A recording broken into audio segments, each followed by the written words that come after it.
The War is Over, the Stonehouse series by Mike and Diane Heinzman. Chapter 6. In order to get himself to where Jesus was out beyond the Jordan River, Benjamin chose the only road there was, which brought him slightly north. It descended on a winding path through rocky ground, mountainous up and down hills that continuously rose and fell, with very little flat. In the terrain, descending to the Jordan Valley, flat was only a foot or two wide, just a transition space before you went back uphill. His road somehow found a way between those hills, creating one steady descending grade.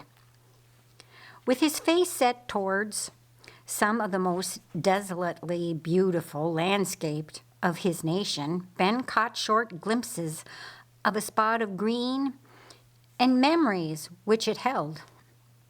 Jericho, the first city besieged by Abraham's descendants, and began the taking of their promised land.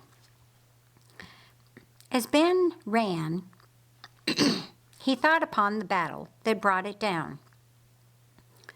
Jericho had been a primary fortification of invincible walls, 850 feet below sea level, and surrounded by 12 square miles of magnificent spring-fed farmland.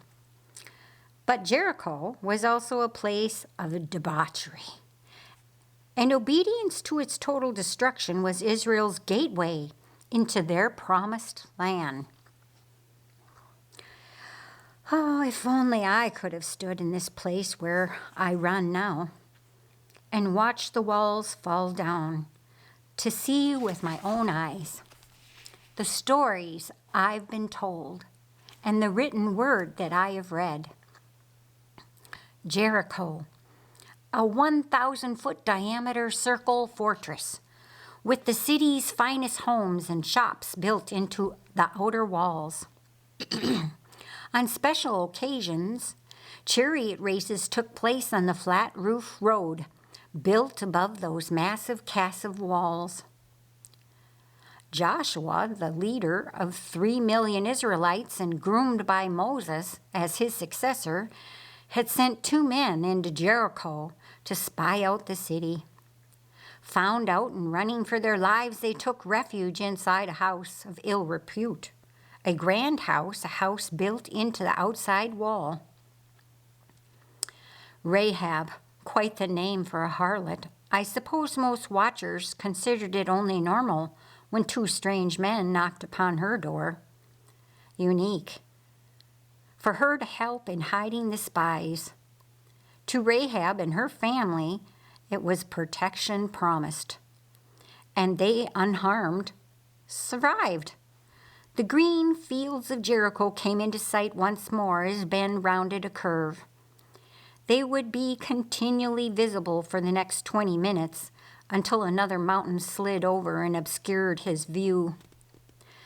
After 40 years wandering in the wilderness, and only a few days after Passover, 600,000 warriors marched around those walls in absolute silence. Once a day for 6 days, they did. The feet of marching soldiers, columns 400 men wide and 1,500 men long, the feet totally crushed every plant and clod of dirt in a giant circle, 1 mile in diameter around the city. Priests blowing trumpets in the front line met the soldiers' last line as they completed each day's march. From the written record in the book of Joshua, Benjamin tried to picture the 7-day sequence in his mind. 7 laps around the walls on the 7th day, and 1 massive connected circle of marching men spread around the doomed city, with the inhabitants hiding inside. 6 laps in silence, and on the 7th, 600,000 marching men shouted as priests blew ram's horn, trumpets, and the Jericho walls fell down. Lord God, they believed you. You washed the promised land of those who loved sin and hated you, and your people moved forward, acquiring their inheritance just the way you told them to. And at the end of the seventh circle of the seventh day, when the ram's horn blew and the soldiers shouted, the wall tore loose from the harlot Rahab's home within the wall and began rolling inward, an impossible thing to do. Falling inward, the stone walls with their foundations all were vomited up and out to the ground from where they were anchored. Beginning at Rahab's house and running the wall all round, the walls rolled up and out of the ground from where they were set, killing many of Jericho's inhabitants as they fell. And in the end, only those of Rahab's house still stood and lived. Nothing else inside was left alive. And you let a harlot and her family live. Why? Because she helped the spies? Tied a scarlet cord from her window and let blood red color flow down the wall? Because she hated sin? Or because she looked to you and lived? Jericho, still 5 miles away, passed out of Benjamin's view as his road shifted slightly south, never to be rebuilt as a fortress city. Lord God, I'm sure you had a good reason. But why did you have Joshua curse the sons of any man who would rebuild those fortress walls? It must have been a terribly wicked place. Or was it just that Jericho was not to be your Jerusalem? As a protection to future generations, eventually the men of Israel hauled the Jericho stones away to be used for other things, anything else, just never a Jericho castle wall. On the outskirts of the little town of Bethany, 2 miles southeast of Jerusalem, the 5, with sad faces, carried the dead body of their friend and brother. Bethany was a small farm town and close-knit, filled with neighbors who were friends as well. It's also a world where the survival of one often depends on the voluntary assistance of another. Central to smooth flow and function of any place where people dwell is an element which keeps it running smoothly. And this is especially true when times are tough, as they were now, and so entered the element called tradition. Tradition, we're good-hearted, best of intentions. This is what comes next.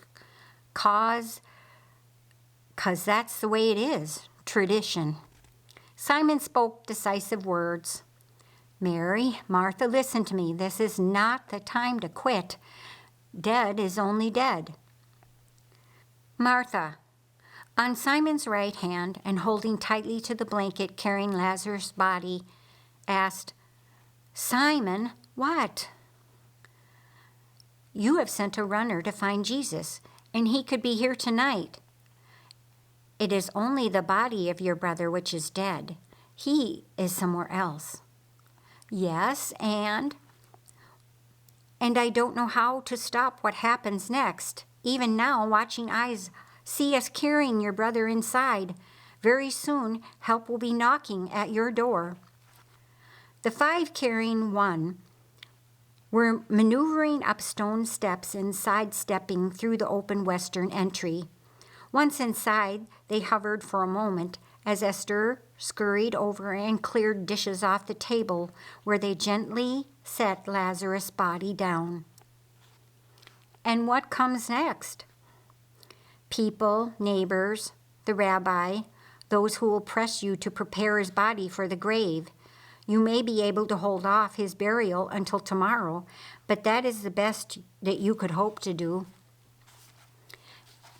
And if Jesus doesn't arrive tonight? Save your fight for where it matters most. Plant a picture in your heart of Lazarus alive. The people who will be here soon are not your enemy. Don't make them your enemy. Martha had been holding her brother with her eyes, and she lifted them to Simon and placed her left hand on his right. Will you stay and help? Yes, of course. All three of us will. We will stay and help. Gravel footsteps on the step announced the arrival of a neighbor. Knock, knock, knock. From the center of the soul, 5 people watch. The sky, wind, lightning, thunder, torrential rain, all had left their mark and then passed by. From the shelter of a roof, they watched the last drops fall. First was eerie, intense, quiet, almost a vacuum, and then straight-line winds followed by horizontal rain, falling in sheets, buckets of frog-strangling rain, but no hail. Finally, stepping into wet grass, they go to check their gardens. Corn? The stalks were all askew, fallen, twisted, laying on each other, roots exposed, each as hand with many fingers. With washed-out roots, what is an anchor to the soul?